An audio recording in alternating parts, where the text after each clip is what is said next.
Bhagavan, the Supreme Personality of Godhead. Eshaha, all of them. Sakshad, directly.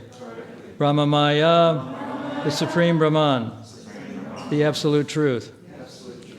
Harihi, the Supreme Personality of Godhead. Amsha Amshena, by an expansion of a plenary portion. Chaturda, of fourfold expansions, by fourfold expansions. Agat, accepted. Putratvam, sonhood. Partiyata, parhiyata, being prayed for. Sure, by the demigods. Rama, Lord Ramchandra. Lakshmana, Lord Lakshman. Bharata, Lord Bharata. Shatrugnaha, and Lord Shatrugnaha. Iti, thus. Samjana, by different names. Translation: by being prayed for by the demigods, the Supreme Personality of Godhead, the Absolute Truth Himself, directly appeared with His expansions and expansions of expansions. The holy names were Rama, Lakshmana, Bharata, and Shatrugna. These celebrated incarnations thus appeared in four forms as the son of Maharaj Dasarath. Being prayed for by the demigods, repeat, being prayed for by the demigods, the Supreme Personality of Godhead, the Absolute Truth Himself, directly appeared with His expansions and expansions of the expansion. Their holy names were Rama, Lakshman, Bharata, and Shatrugna. These celebrated incarnations thus appeared in four forms as the sons of Maharaj Dasarath. Purport: Lord Ramchandra and his brothers, Lakshmana, Bharata, and Shatrugna, are all Vishnu Tattva, not Jiva Tattva. The Supreme Personality of Godhead expands in many, many forms, Advaitam, Achyutam, Anadi, Ananta Rupam. Although they are one and the same, Vishnu Tattva has many forms and incarnations. As confirmed in the Brahma Samhita 5.39, Ramadi Murtishu Kala Niyamena Tishtam. The Lord is situated in many forms, such as Rama, Lakshmana, Bharata, and Shatrugna. And these forms may exist in any part of His creation.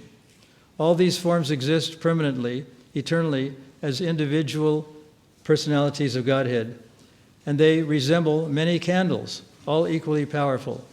Lord Ramchandra, Lakshman, Bharata, and Shatrugna, who being Vishnu Tattvas, are all equally powerful because the sons of Maharaj Dasarath, in response to prayers by the demigods, who were Vishnu Tattvas, are all equally powerful, became the sons of Maharaj Dasarath in response to prayers by the demigods. The verse again, in English.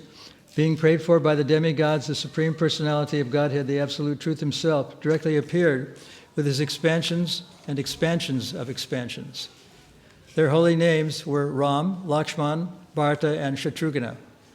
These celebrated incarnations thus appeared in four forms as the sons of Maharaj Dasarath.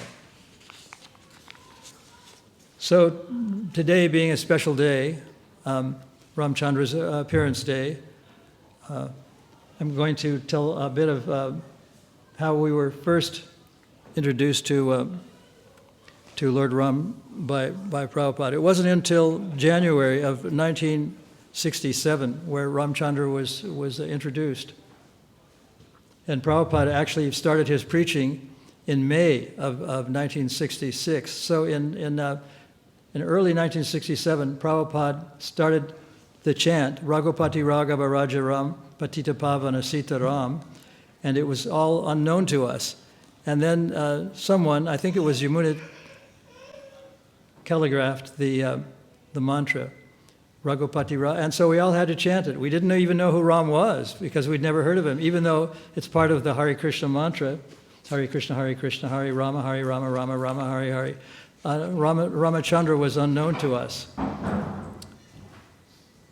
During that visit, I mentioned this in Out of This World, that a friend of Krishna's came to Prabhupada's room unannounced, kind of spontaneously. It was probably in February or March of 1967 when Indira Gandhi was the Prime Minister of India. And there had been a severe drought in India at that time. So the newspaper article said that the Prime Minister of India had been stoned. They didn't actually stone her or kill her, but they tried to. They were farmers, mostly coming in tractors and farm vehicles. And this person just stormed into Prabhupada's quarters and threw a newspaper down on his desk, unannounced, interrupting everything, and saying, "Your Prime Minister has been stoned." And Prabhupada didn't respond immediately. He just waited a few moments and looked around. And then he started to tell this person, his name was Bob or Robert, that the kings of yore were so powerful that they arranged for it only to rain in the nighttime, and that the citizens were free of drought, free of anxiety, free of all difficulties, because the kings were very powerful. So the farmers in Maharashtra were a bit of a leftover, or a bit of a carryover from former times, and they thought that the Prime Minister was responsible for the fact that there was no rain and no water. And then Prabhupada explained the whole thing to Robert, how the kings of yore were very powerful. And during their time of being in power, there was no shortage of food, no shortage of water, no anxiety, no divorce. Everything was running along very smoothly for all the citizens. So finally, this person calmed down a little bit and had a sort of a rational conversation with Prabhupada, and understood that the kings of yore were very powerful and able, there was a protest against her. They were not only throwing stones, but they were carrying banners and flags and making a bit of a kerfuffle, because they held the head of the state responsible for the fact that there was no rain. And also, I wanted to mention that this is not exactly related to Ramachandra, but there was something called the Indian National Army. In 1947 and 1948, when India was a colony of England, Gandhi made a very powerful presentation and made people very dismissive of and deprecated the British government. But the British government, according to Prabhupada, felt that they could handle that, and they said, Prabhupada said that they would pat Gandhi, P-A-T, pat him on the back, because he didn't actually change people. He didn't throw off the British rule. But the person who threw off British rule, even though there was a strong sentiment against the Britishers, was Subhash Chandra Bose, and he created the Indian National Army. He went to Japan and he went to Germany, and he arranged for all the captured warriors of India, the Gurkhas and the Sikhs that were very, very good fighters, to be released and brought back to India to be part of the Indian National Army. And the Indian National Army, when the Britishers found that there was something called the Indian National Army being formed, they decided to withdraw, because they knew it was going to be a brutal fight. It wasn't just a passive resistance that Mahatma Gandhi was doing. They were ready to go to war with their British colonizers. So in 1947, 1948, the British withdrew. And they thought that it was a fairly good thing, because there was always a lot of tension between the Muslims and the Hindus. But it turned out that there was carnage. The Hindus and the Muslims kind of lived together peacefully for a number of years. But after separation was formed, the Muslims went to North or West Bengal. Of the West Bengalis went into what is now called Pakistan, East Pakistan, or Bangladesh.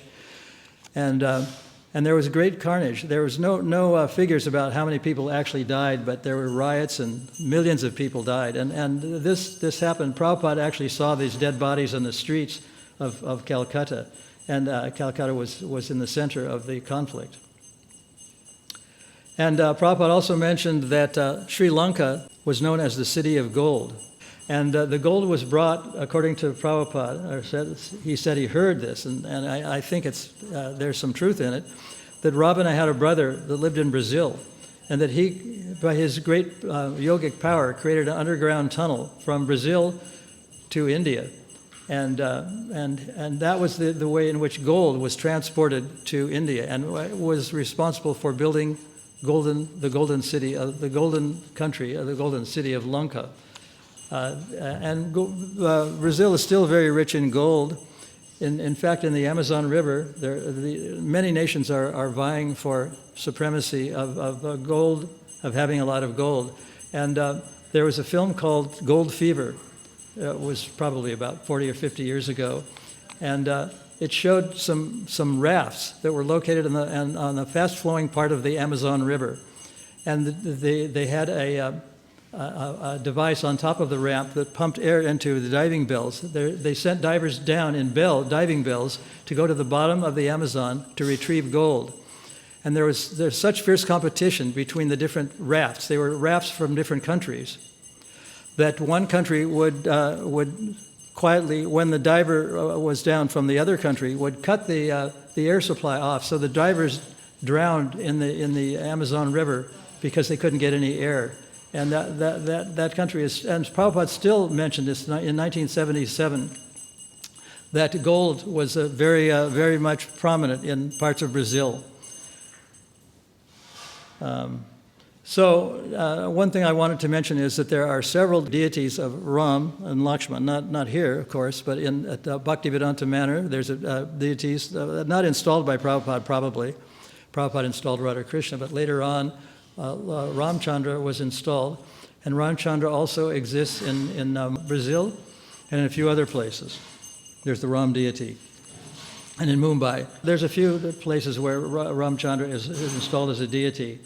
So India is very much appreciative of Ram, and he's considered a very great soul. He's still very much worshipped, and when the film by Ramanand Sagar was aired on Doordarshan on television nationally in India, there was very little traffic because people were home watching television, watching the drama of Lord Ramchandra. And even though it was probably a very poorly produced film, like a lot of things in Bollywood were at that time, people were very worshipful of Ramchandra. He fought the whole kingdom and destroyed the whole of Ravana. He was killed, and his city was set on fire, and it was all to save his wife, Sita. So it was thought that Ramchandra was a very wonderful person because he made a war to retrieve his wife. And there's many other instances of this. And I'm going to read something that Prabhupada said on the appearance day of Ramchandra.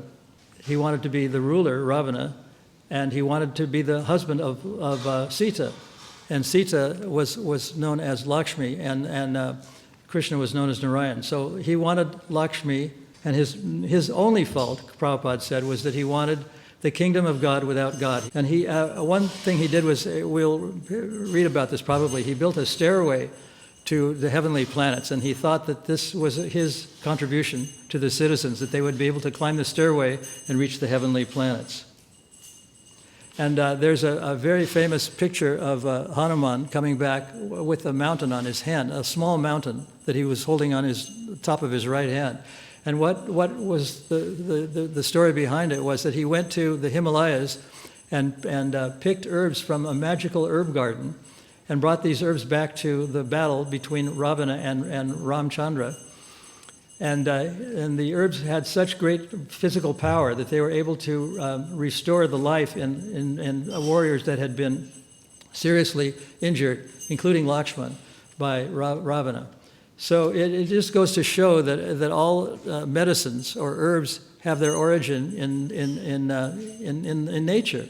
The earth can supply all the things that modern science is so proud of. Pharmaceutical industry is so proud of, aspirin and so many things. They were all available and they were free to be picked by anyone who wanted to go there. That were the life-saving herbs. And because Ramchandra was an incarnation of Krishna, he was very much adored by many people. Many people have ascertained that he is the Supreme Personality of Godhead.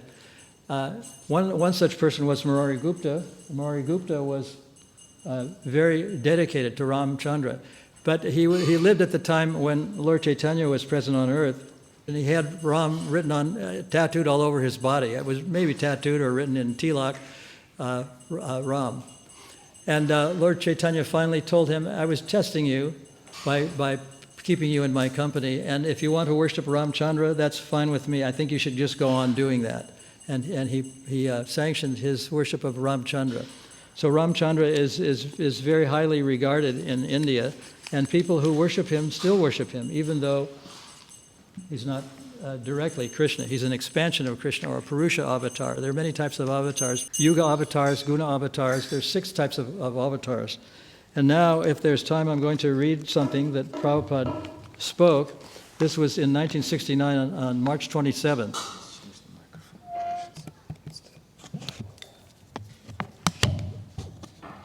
On March 27, 1969, Prabhupada spoke on, this is the only lecture he made on Ramchandra's appearance day. First, he chanted prayers, and then he said, let's see, I won't read the prayers because they're very involved and very long.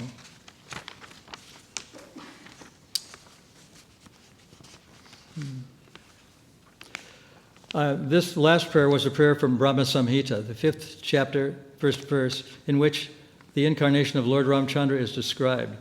Ramadi, not only Rama, Ramaraj, by the way, was known as the ruler who was pious and devoted to God, Ramraj. So the people of India have tried to, in worshiping Ramchandra, they want a pious ruler. So they call India, sometimes it's known as Ramraj, or Ram is known as Ramraj. Raj means king, and Ram is the personality of Godhead. So Ramraj is thought to be the leader, the important leader that it should be brought back. Ramadi is also the waves of a river. As the waves of a river or the waves of the ocean cannot be counted, similarly, how many incarnations are there in the Supreme Lord? It is not possible to count, but out of them the principal names are mentioned in the Shastras. Therefore it is said Ramadi. Ramadi means, this is not the first verse of the Brahma Samhita, it's the verse that starts out Ramadi, Ramateju. Ramadi means Rama, and also other, many incarnations. They are existing. Not that one incarnation appeared and it is finished. No, not like that. Just like Lord Ramchandra appeared on this planet, say millions of years before, he appeared in Kali Yuga, in the Treta Yuga. Treta Yuga means we have passed only 5,000 years of this age, Kali Yuga. Before that, there was Dwapar Yuga. Dwapar Yuga means 800,000 of years. And before that, there was Treta Yuga. Because this lecture was given in 1969, many people in the audience were unfamiliar with Ram. So Prabhupada is telling the story to many people who didn't know anything about yugas or the length of yugas or anything. Very, very technical about Ramchandra. The principal names are mentioned in the Shastras, therefore it is said Ramadi. Ramadi means Rama. And they are existing. Not that one incarnation appeared and it is finished. No, not like that. Just like Lord Ramchandra appeared on this planet, say millions of years before, he appeared in Treta Yuga. Treta Yuga means we have passed only 5,000 years of this age, Kali Yuga. Before that, there was Dwapar Yuga. Dwapar Yuga means 800,000 of years. And before that, there was Treta Yuga, which continued for 1,200,000 of years. That means at least 2 million years before Ramchandra appeared on this planet. So now Lord Ramchandra appeared in Ayodhya. There's a place in Ayodhya, in northern India.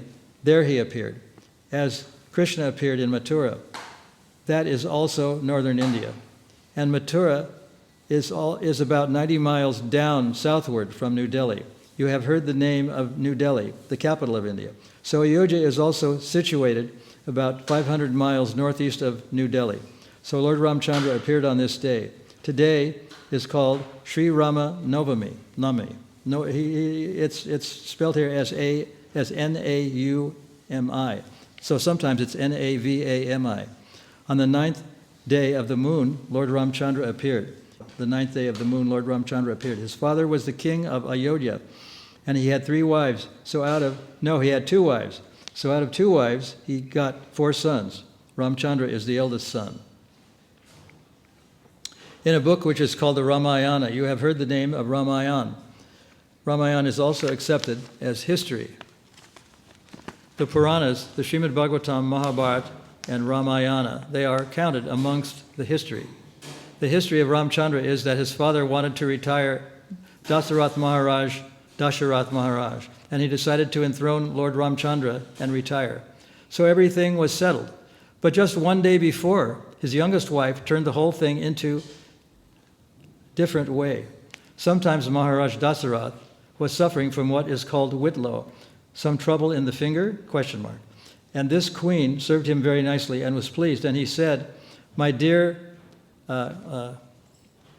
Kaikeya, if you want some benediction from me, I can give you now." And she replied that, "I shall ask you for the benediction when I require it." So there are different stories about why he gave her a boon. Maybe she saved his life in a battle, and maybe he cured her from this disease. There's a lot of different stories in the Shastras. So Maharaj, and she reminded him, "My dear husband, you promised to give me some benediction, and I told you that I shall ask you when I require it." Maharaj Dasarath said, "Yes, I remember. You want some benediction just now?" She said, "Yes." "And what is that?" She said that Ramachandra cannot be seated on the throne. My son should be Bharata. Oh, he was surprised. It is a big demand. So he said, "All right, that will be done. Your son." Because formerly the kings, not only formerly, even up to date, there are many Kshatriya kings in India. They have more than one wife. And there is rivalry between different wives. So the same thing. Human psychology is the same. Even 2 million years ago, the same mentality was there. And she asked that my son should be the king, not Ramchandra. Ramchandra happened to be the son of Kaushalya, the elder queen.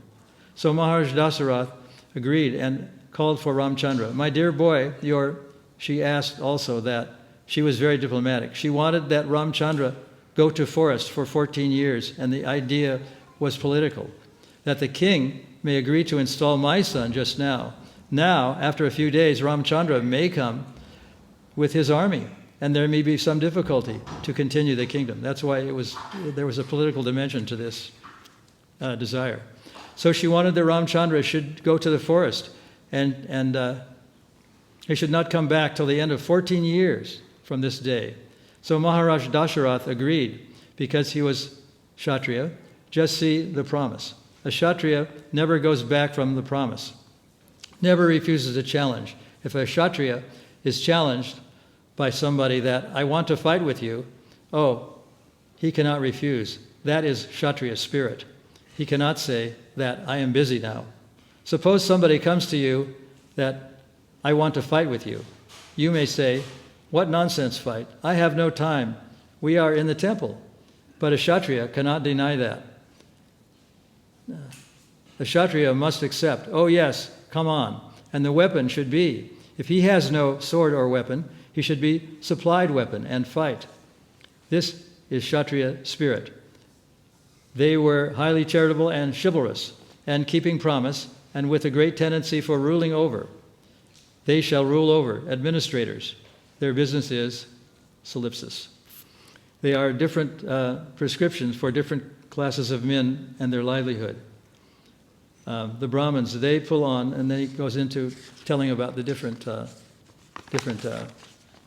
varnas and what people do.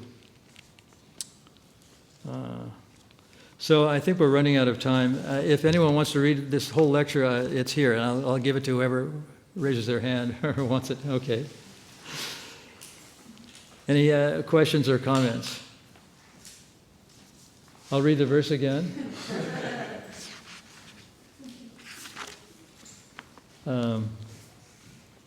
Shukadeva Goswami said, the son of Maharaj Katvanga was, Being prayed for by the demigods, the Supreme Personality of Godhead, the Absolute Truth Himself, directly appeared with His expansion and expansions of the expansions. Their holy names were Rama, Lakshman, Bharata, and Shatrughna. Their celebrated incarnations thus appeared in 4 forms as the sons of Maharaj Dasharatha. I think you're going to be hearing about the complete story about the kidnapping of Sita and the devastation of Lanka, and Ramchandra's enthroning the brother of Ramchandra as the king of Lanka. So I didn't go into that, but you can read it if you want. So are there any comments or questions before we disassemble? Doesn't have to be about Ramchandra, it can be about anything. Of course, today is a special day. Okay, we'll stop unless there's something else. Hare Krishna.